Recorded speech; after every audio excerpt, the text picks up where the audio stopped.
लोहे की गर्म सलाखों से रक्षा। तेनालीरामा की कहानी। एक बार एक अमीर आदमी अपने पड़ोसी की शिकायत लेकर महाराज कृष्णदेवराय के दरबार पहुंचा।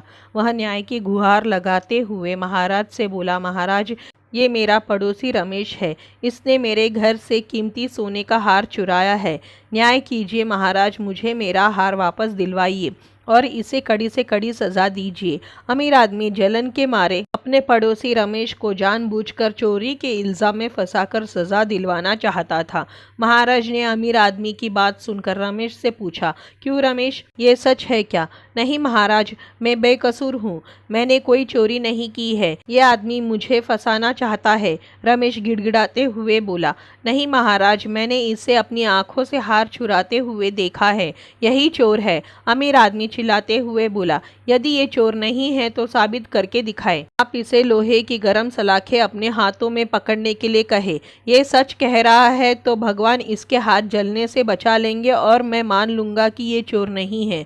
लेकिन यदि इसके हाथ जल गए तो साफ हो जाएगा कि ये झूठ बोल रहा है और हार इसी ने चुराया है। महाराज ने रमेश की ओर देखा। अमीर आदमी की ये बात सुनकर वह डर गया था और बोला, महाराज, मुझे आज का वक्त दे, मैं एक बार अपने घर पर देख लेता हूँ। यदि वह हार मिल गया तो इसे दे दूंगा, नहीं तो लोहे की गर्म सलाखें पकड़कर अपनी बेगुनाही साबित करूंगा।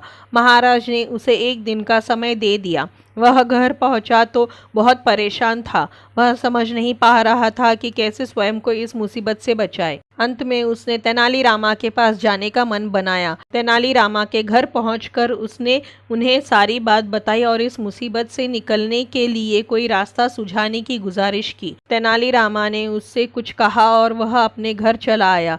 अगले दिन वह महाराज के दरबार में हाजिर हुआ। अमीर आदमी भी वहां मौजूद था। महाराज ने उससे पूछा, क्यों, क्या तुम अपने घर पर हार ढूंढ पाए? नहीं महाराज, मेरे घर पर वह हार नहीं है। रमेश शांति से बोला, तो क्या तुम लोहे की गर्म सलाखें पकड़ने के लिए तैयार हो? महाराज ने फिर पूछा। जी महाराज, मैं तैयार हूँ, लेकिन मैं चाहता हूँ कि जिस तरह मैं लोहे की गर्म सलाखें पकड़कर अपनी सच्चाई साबित करूँगा, उसी तरह यह अमीर आदमी भी लोहे की सलाखों को पकड़कर साबित करे कि ये सच्चा है। ये सच्चा होगा तो भगवान इसके हाथ भी नहीं जलने देंगे। आप पहले ही इसे ये गर्म सलाखें पकड़ने के लिए कहे। ये सुनना था कि अमीर आदमी के पसीने छूटने लगे। वह बोला, महाराज, ऐसा लगता है कि वह हार मैंने घर पर ही कहीं रख दिया है। मैं घर जाकर एक बार फिर से देखता हूँ। महाराज समझ गए कि दाल में कुछ काला है। उन्होंने सैनिकों को भेजकर अमीर आदमी के घर वह हार ढूंढवाया। वह हार उसके घर पर ही मिला। अमीर आदमी का कपट देख महाराज ने दंड के तौर पर उसे वह हार रमेश को देने का आदेश दिया। अमीर आदमी पछता कर रह गया। सीख, बुरे काम का नतीजा बुरा ही होता है। तो दोस्तों, ये थी तेनालीरामा की कहानी, लोहे की गर्म सलाखों से रक्षा। आपको कैसी लगी? अगर अच्छी लगी हो तो इसी तरह की कहानियों के लिए चैनल को सब्सक्राइब करें, वीडियो को लाइक करें, शेयर करें। धन्यवाद।